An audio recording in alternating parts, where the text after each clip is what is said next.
Hello everyone. Welcome back to my YouTube channel physics shorts. आज हम discuss करने जा रहे हैं refraction through multiple refracting media, यानी कि डिफरेंट डिफरेंट मीडियम अगर हैं उसमें से लाइट पास करवाते हैं तो लास्ट में क्या हमें कंक्लूजन मिलेगा। ठीक है। सबसे पहले हमने कंसीडर कर लिया हमारे पास तीन मीडियम है, ए, बी एंड सी। ठीक है। डिफरेंट डिफरेंट है, मान लेते हैं ए जो है वो एयर है पहला medium, second one is water and third one is glass. ठीक है। यहाँ पे हमने ये चीज ली है कि जो रिफ्रैक्टिव इंडेक्स सबसे ज्यादा है वो किसका होता है, ग्लास का होता है, देन वाटर का होता है एंड देन एयर का। सबसे ज्यादा refractive index C, then B and then A. ठीक है। अब यहाँ पे ए ओ हमने रे इंसिडेंट करी है। ठीक है। ओ पॉइंट पे जैसे ही ये टकराएगी यहाँ पे क्या हो जाएगा, जब ये इससे पास करेगी तो यहाँ पे मीडियम चेंज होएगा। अगर मीडियम चेंज होता है सो यहाँ पे क्या हो जाएगा, रिफ्रैक्शन होएगा। सो रिफ्रैक्शन होगा यहाँ पे।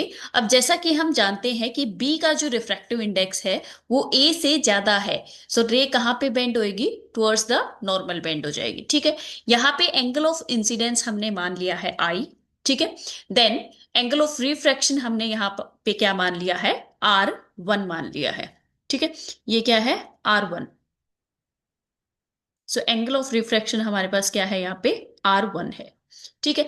अब यहाँ पे ये एंगल और ये एंगल, ये इसका नॉर्मल हो गया इस सरफेस का, दिस वन इज इसका सरफेस का नॉर्मल ये हो गया हमारे पास। ठीक है।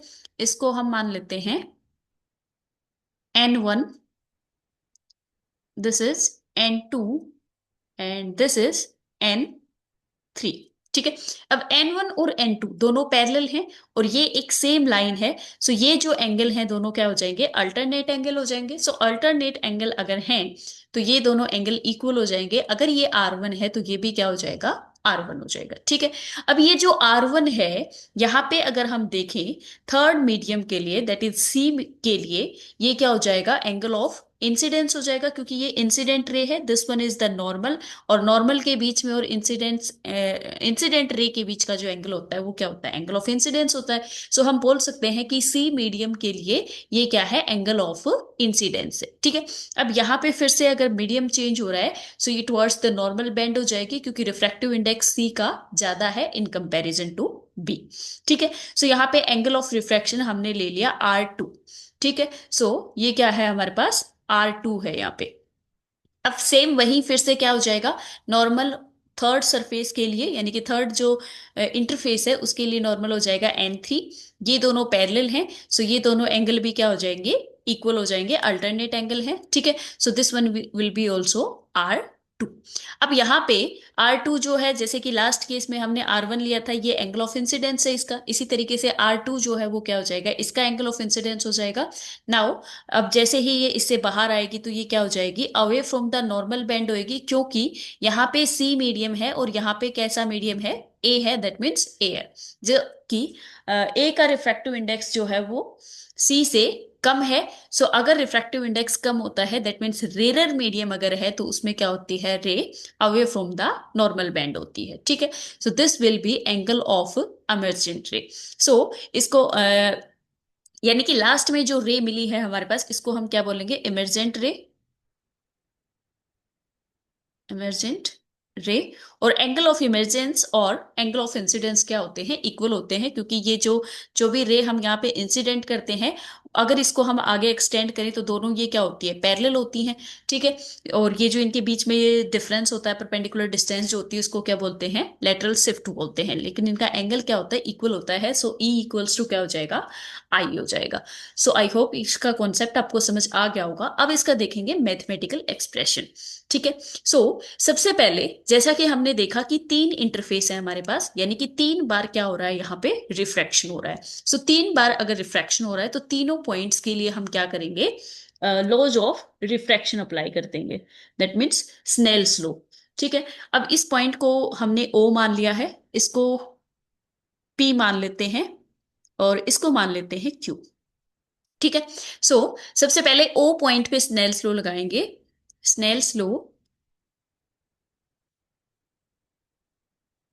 Eight point O. ठीक है। Applying Snell's law at point O. So O point पे अगर स्नेल्स लॉ लगाते हैं यहाँ पे हम, सो ये क्या हो जाएगा, sine of angle of incidence divided by sine of angle of refraction. Angle of refraction क्या है यहाँ पे, R1 है, ठीक है, will be equals to refractive index from A to B. ठीक है, ए और बी का जो रिलेटिव रिफ्रैक्टिव इंडेक्स है उसके इक्वल आ जाएगा। This is equation number 1। ठीक है, सो ये हो गया ओ पॉइंट के ऊपर। नाउ हम बात करते हैं पी पॉइंट के लिए। सो पी पॉइंट पे भी क्या हो जाएगा, स्नेल्स लॉ होएगा यहाँ पे। So applying Snell's law at P. So P पे अगर हम स्नेल्स लॉ अप्लाई करेंगे तो यहाँ पे एंगल ऑफ इंसिडेंस क्या है, R1 है। So sine R1 divided by sine angle of refraction कितना है, R2, sine R2, this will be equals to B mu C. ठीक है, ये हो जाएगा। Now next is at point C, और इस इक्वेशन को हम मान लेते हैं इक्वेशन नंबर 2। ठीक है, सी पॉइंट पे देखेंगे अब, अप्लाइंग स्नेल्स लॉ एट सी। ठीक है, सो सी पॉइंट पे स्नेल्स लॉ अप्लाई करेंगे तो यहां पे क्या हो जाएगा, साइन एंगल ऑफ इंसिडेंस इस बार क्या है, R2। So sine R2 divided by sine angle of emergence क्या है, I, या फिर बोल सकते हैं एंगल ऑफ रिफ्रैक्शन इस पॉइंट के लिए, Q पॉइंट के लिए। अच्छा सॉरी, यहाँ पे ये सी पॉइंट नहीं है, सी तो मीडियम है, Q पॉइंट है। ठीक है, so this will be equals to from C to A जा रहे हैं ना, सो रिफ्रैक्टिव इंडेक्स क्या आ जाएगा, C टू A। ठीक है, यह आ जाएगा। This is equation number 3। Now equation 1, equation 2 और इक्वेशन 3 को क्या कर देंगे, मल्टीप्लाई कर देंगे। मल्टीप्लाइंग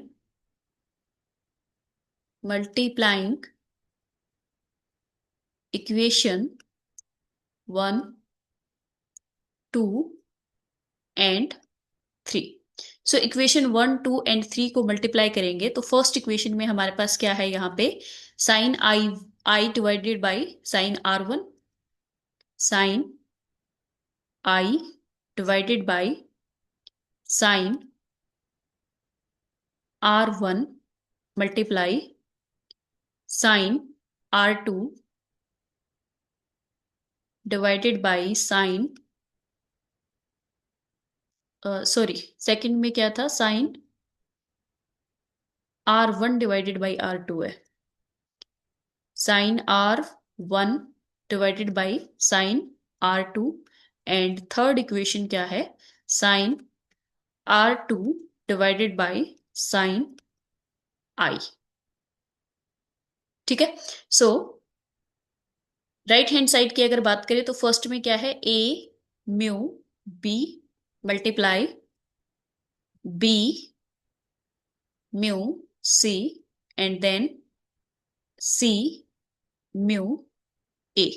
यहाँ पे A आएगा ये। ठीक है, C से A आ रहे हैं ना, तो यहाँ पे क्या आ जाएगा, ये A आ जाएगा। ठीक है, नाउ अब यहां से देखेंगे लेफ्ट हैंड साइड जो है हमारे पास, साइन आई से साइन आई कैंसिल आउट हो जाएगा, साइन R1 से sign R1 cancel out, sign R2 से साइन R2 कैंसिल आउट। ठीक है, सो यहाँ पे क्या बचेगा हमारे पास, A mu B multiply B mu C and then C mu A equals to क्या बचेगा,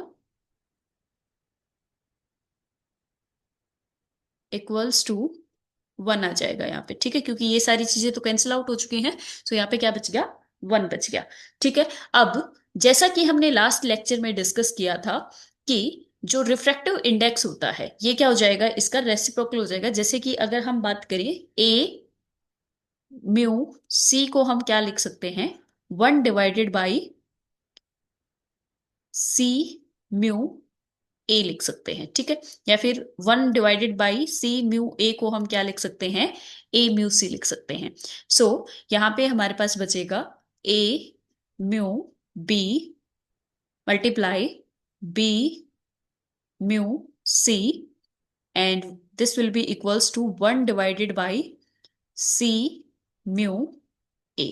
ठीक है, सो इसको यहाँ पे क्या किया हमने, डिवाइड में ले आए। ठीक है, सो यहां से इस रिलेशन के अकॉर्डिंग ये क्या हो जाएगा, ए म्यू सी लिख सकते हैं हम इसकी जगह पे। ठीक है, so this will be A mu B multiply B mu C will be equals to A mu C.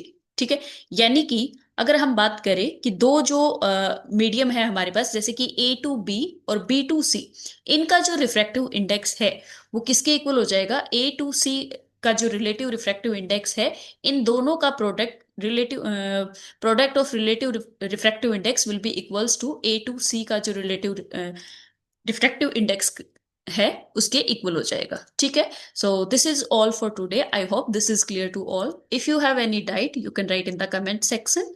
Thank you and have a nice day।